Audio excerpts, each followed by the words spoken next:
Bonsoir Madame, Monsieur, merci de nous prêter attention à la une de l'actualité. D'abord, la société algérienne de fabrication de véhicules de Boucherie Fatiaret livre un nouveau quota de 325 véhicules et tout-terrain au profit du ministère de la Défense nationale et des organismes nationaux. On fera le point dans ce journal. L'Algérie devrait se rapprocher de l'équilibre budgétaire à partir de 2019, prévoit le Fonds monétaire international. Le FMI anticipe une baisse du déficit du solde budgétaire global à 0,5% en 2019 et 0,1% en 2020. La Banque nationale d'Algérie et le Centre national de registre de commerce ont signé un contrat portant l'adhésion au CNRC, au système d'acceptation de paiement en ligne par carte interbancaire.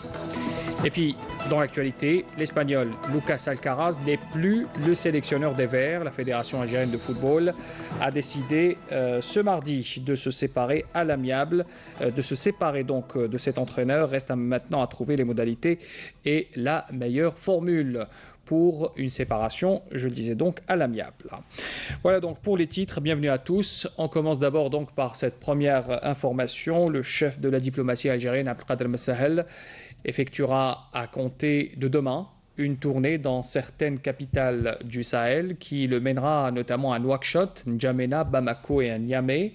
Abdelkader Messahel remettra un message du président de la République Abdelaziz Bouteflika au chef d'État de ces pays portant sur les relations bilatérales et l'évolution de la situation dans la région. Le président de l'Assemblée populaire nationale, Saïd Bouhadja, a reçu ce mercredi à Alger la présidente du Conseil national des droits de l'homme, Fafa Benzarouri.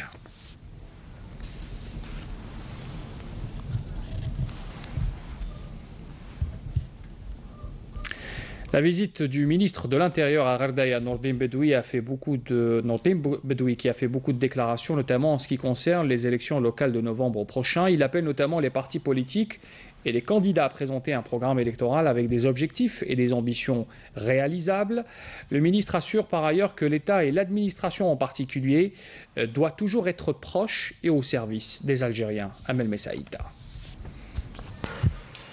Le sud du pays revêt une importance capitale dans les préoccupations des autorités publiques, indiquera Nordin Bedoui, ministre de l'Intérieur, des collectivités locales et de l'aménagement du territoire à partir de Gherdaya. Bedoui indiquera en outre que la prochaine échéance électorale est une nouvelle étape dans la construction institutionnelle de l'État, basée sur la préservation de la sécurité et la stabilité, ainsi que le soutien au développement. Nous sommes en train de bâtir notre pays et renforcer nos institutions. Ainsi, tous ceux qui veulent se joindre à nous, à l'unité nationale et à la République, la réconciliation sera le moyen pour les accueillir et les protéger de l'ennemi. Nous sommes à la veille d'un exercice démocratique très important, en l'occurrence les élections locales prévues pour le 23 novembre prochain. L'occasion de renforcer davantage l'expérience démocratique dans notre pays et la consécration des nobles valeurs de notre Constitution, notamment les amendements initiés par le président de la République, des amendements venus consolider le citoyen dans la gestion de sa ville et sa participation dans son développement. Nordin Bedoui a réitéré l'engagement de l'État à encourager les investissements créateurs de richesses et d'emplois. Aujourd'hui, le problème du foncier sera réglé avec les nouvelles mesures du gouvernement. J'appelle donc tous les investisseurs et porteurs de projets d'investir quel que soit le nombre d'emplois qu'ils génèrent. 10, 5, 2, voire même un seul poste d'emploi. Le total fera des centaines de postes au niveau de la commune. Ainsi, l'entreprise, le responsable et l'élu local contribueront à créer une valeur ajoutée et une dynamique économique dans cette région. Nordin Bedoui est lors de sa visite dans la wilaya de Gherdaya a inspecté nombre d'infrastructures de santé, du secteur de l'éducation et de la jeunesse dans les communes de Barayen, Daya Ben Dahwa et Metlili Shabna, où il a insisté sur le fait que l'État veille à préserver les acquis sociaux des citoyens. L'opération ordinaire des révisions des listes électorales se poursuit, notamment dans la wilaya de Saïda. Comment se passe cette opération? On fait le point avec Souhila Djabara. À l'approche du rendez-vous électoral du 23 novembre prochain, les citoyens de la wilaya de Saïda continuent d'affluer vers les communes de leur résidence pour s'inscrire ou déposer un recours en cas de rejet de leur candidature. On souhaite que les nouveaux élus soient au service du citoyen et du pays. On espère que ces élections vont nous apporter une meilleure qualité de vie et que ces nouveaux élus, avec l'aide de l'État, puissent répondre aux préoccupations des citoyens. Et pour que ces élections locales soient à la hauteur des aspirations des citoyens, tous les moyens humains et matériels ont été réunis.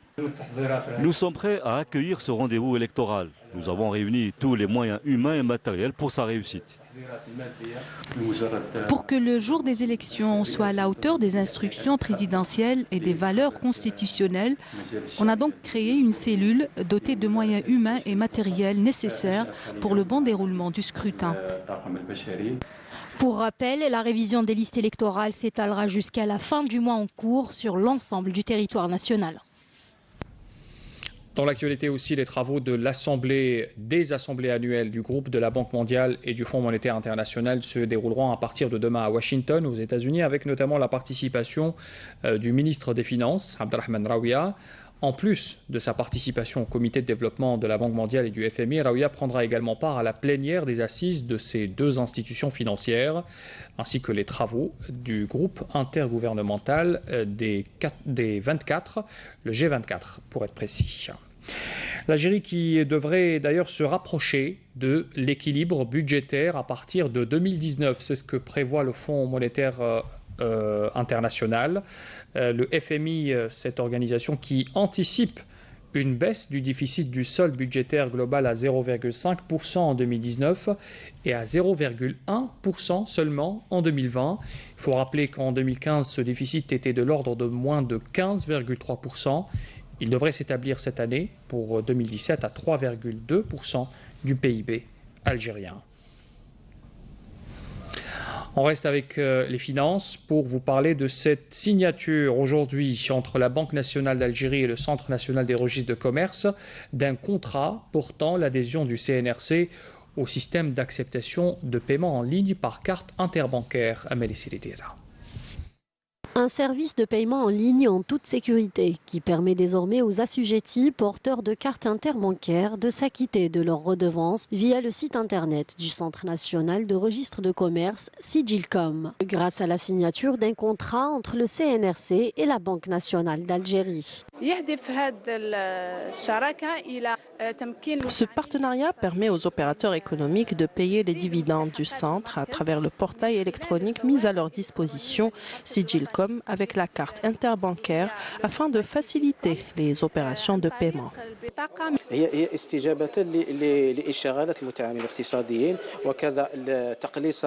L'instauration de ce système vise à répondre aux préoccupations des opérateurs économiques et de diminuer le temps des opérations de paiement au niveau du CNRC.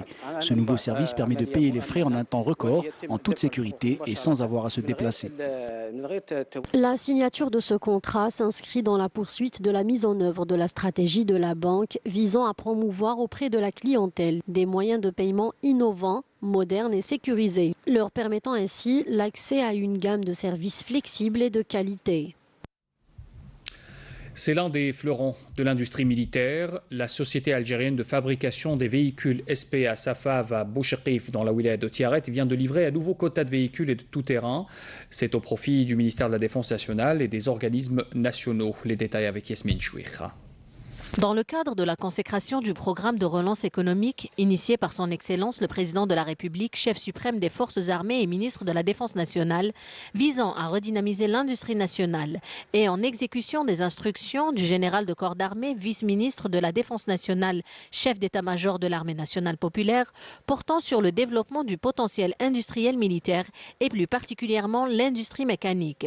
Pour satisfaire les besoins des structures de l'ANP et des différentes entreprises nationales en vue d'encourager la production nationale, il a été procédé aujourd'hui mercredi 11 octobre 2017 à la livraison de 325 véhicules multifonctions et tout-terrain dans diverses versions. Transport du personnel, intervention, transport de marchandises, ambulances médicalisées et sanitaires. De marque Mercedes-Benz classe G et Sprinter. Fabriqués par la société algérienne de fabrication des véhicules à Bouchekif, Tiaret. Au profit de la Direction centrale du matériel MDN, de la Direction générale de la Sûreté nationale, de Sonatrach et de l'entreprise nationale de géophysique ainsi que des entreprises privées. Depuis l'inauguration de cette usine en octobre 2014 par le général de corps d'armée, vice-ministre de la Défense nationale, chef d'état-major de l'armée nationale populaire, et ses instructions fermes quant à la diversification et à l'adaptation de la production pour ce genre de véhicules, ainsi que les directives et le suivi continu du général-major, directeur des constructions militaires, permettez-moi de profiter de cette occasion pour appeler tous les opérateurs économiques et les sociétés privées et publiques, ainsi que les particuliers, à acquérir ce genre de véhicules utilitaires. Le produit est disponible au niveau de l'usine à Tiaret et au niveau de l'entreprise de distribution et de services après-vente à Rouiba.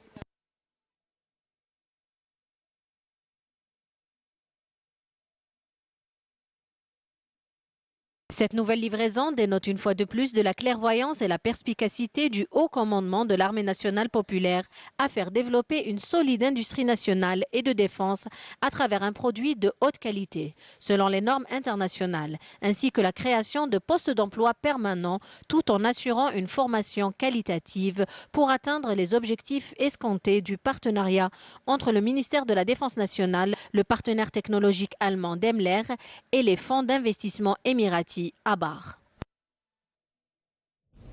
On reste dans le domaine industriel pour vous parler de cette entreprise de fabrication de câbles électriques à Mostaganem qui est devenue au fil des années un exemple en matière de formation pour le personnel bien sûr. De nombreux jeunes de cette région ont été formés puis recrutés dans cette même entreprise. Commentaire Hasna Zouberi.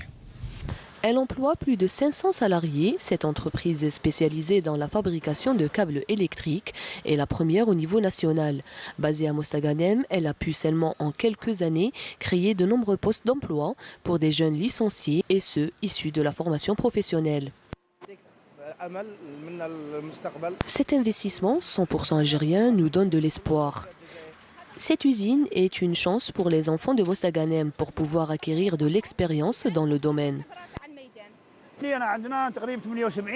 À ce jour, nous avons plus de 78 stagiaires. Nous avons aussi quelques 52 ingénieurs issus des universités suite à un partenariat cadre entre l'entreprise et l'université de Mostaganem. L'entreprise a pu répondre en un temps record à la demande nationale. Elle vise également à exporter ses câbles à l'étranger, notamment au marché africain. Parmi les importations de l'Algérie figuraient il y a quelques années les câbles électriques. Aujourd'hui, et grâce à l'entreprise de Mostaganem, la demande nationale en matière de câblage a été satisfaite. L'État continue à accorder des facilitations aux investisseurs nationaux, lesquels s'engagent à créer ainsi de nombreux postes d'emploi et absorber le taux de chômage. La wilaya de Ain Defla enregistre cette année une excellente production de blé et de semences, 170 000 tonnes en tout produit sur une surface de 750 hectares cultivés pour cette année. Mais cela risque de ne pas durer en raison du problème de stockage que vit cette région. Abdelhalim Yaïcha. Avec le début de la saison labour-semaille, la wilaya de Ain Defla veille à consacrer plus de 35% de sa récolte de blé aux semences.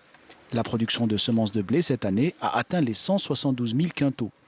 Plusieurs facteurs ont contribué à l'augmentation de la production, comme l'exploitation des surfaces agricoles dédiées à la pomme de terre.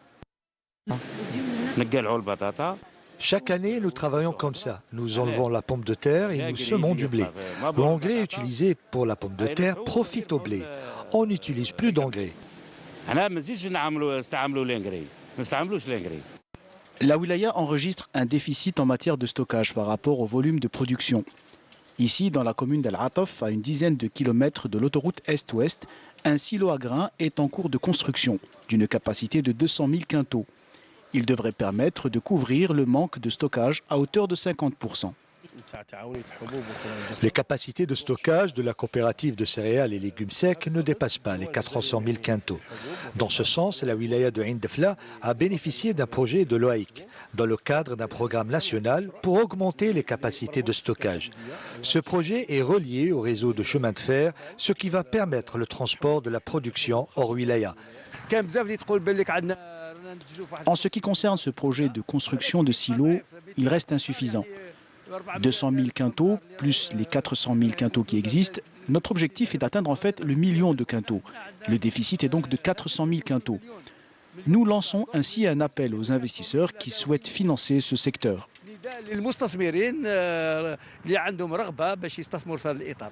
Les investissements agricoles à Ain Defla ont pour objectif d'augmenter le rendement de la production céréalière qui représente un aspect essentiel pour la croissance économique de la région. Membre de l'association des oulémas algériens, Abdelwahab Hamouda, décédé hier à Alger des suites d'une longue maladie, a été enterré ce mercredi au cimetière de Ain Blian à Alger. Le défunt était également collaborateur au sein de Canal Algérie dans l'émission Lumière du Coran et de la Sunna. Inna lillahi wa inna ilayhi raji'un.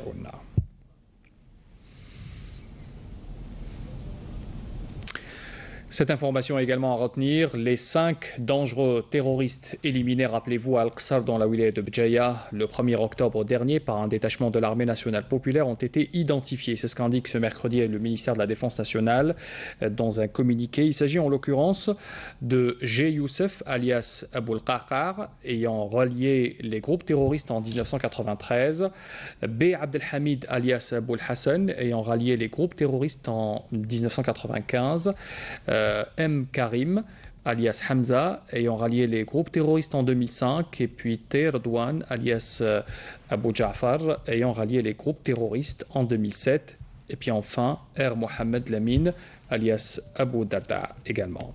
Toujours dans le cadre de la lutte antiterroriste, des détachements de l'armée nationale populaire ont arrêté hier à Skikda 5 éléments de soutien au groupe terroriste et détruit également 3 casemates contenant des denrées alimentaires. Par ailleurs, on apprend aussi à Nama et à Intimouchent que 4 narcotrafiquants ont été arrêtés et une grande quantité de kifs traités s'élevant à 6 quintaux et 69,5 kg de cannabis donc ont été saisis. Et puis, à souligner aussi que les gardes-côtes ont déjoué à Oran et à Intimouchent 2 tentatives d'émigration clandestine de 45 personnes à bord d'embarcations de construction artisanale. L'actualité à l'étranger, pour vous dire que le chef de la diplomatie sahraoui, Mohamed Salem Ould Salek, a réaffirmé ce mercredi la volonté des dirigeants sahraouis de coopérer de manière sincère avec l'ONU et sa mission au Sahara occidental pour la décolonisation des territoires occupés par le Maroc. C'était ce matin lors d'une conférence de presse tenue à Alger. Le compte-rendu avec Nakhla Lorbi. Le chef de la diplomatie sahraoui a dénoncé une fois de plus l'attitude complice et partiale de la France à l'encontre de la RAST. Mohamed Salem Ould Salek a entre autres rappelé dans ce sens l'obstacle qu'a fait la France à la dernière décision du Conseil de sécurité, pourtant en voie d'une mission technique pour statuer sur l'affaire de Guerguerat. Le but de la position irresponsable et irréfléchie du Maroc, affichée à plusieurs occasions, jouit de la complicité de la France, qui dispose du droit de veto au Conseil de sécurité et qui soutient le Maroc dans ses tentatives d'entraver au sein même du Conseil de sécurité les efforts de la MINURSO visant l'organisation d'un référendum d'autodétermination au profit du peuple sahraoui. Concernant la prochaine réunion d'Abidjan, Mohamed Salem Ould Salek a déclaré qu'il n'y aura pas de sommet Union européenne-Union africaine sans la RAST, répondant ainsi à la diplomatie marocaine et au ministre des Affaires étrangères français qui avait déclaré que la France veut une solution de consensus et que seuls les États souverains devront participer à la réunion prévue les 29 et 30 novembre prochains. Pour rappel, la délégation de l'Union africaine a rappelé à la partie européenne que la question du format du prochain sommet a été tranchée et que la rencontre comprendra l'intégralité des pays représentés au sein de l'UA.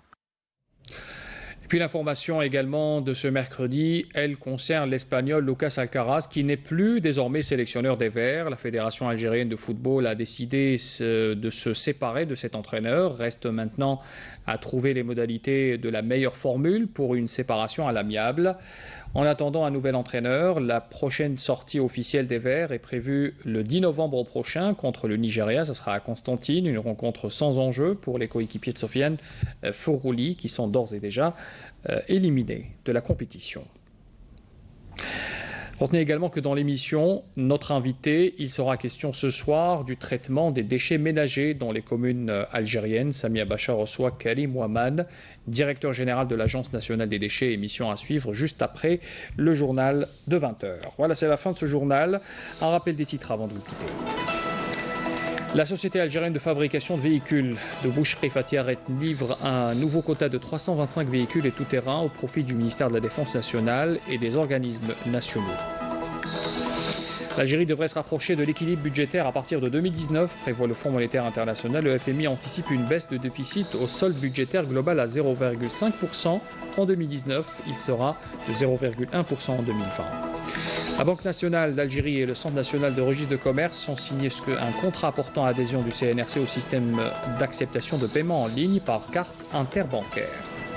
Puis l'Espagnol Lucas Alcaraz n'est plus le sélectionneur des Verts. La Fédération algérienne de football a décidé de se séparer de cet entraîneur. Reste maintenant à trouver les modalités de la meilleure formule pour une séparation.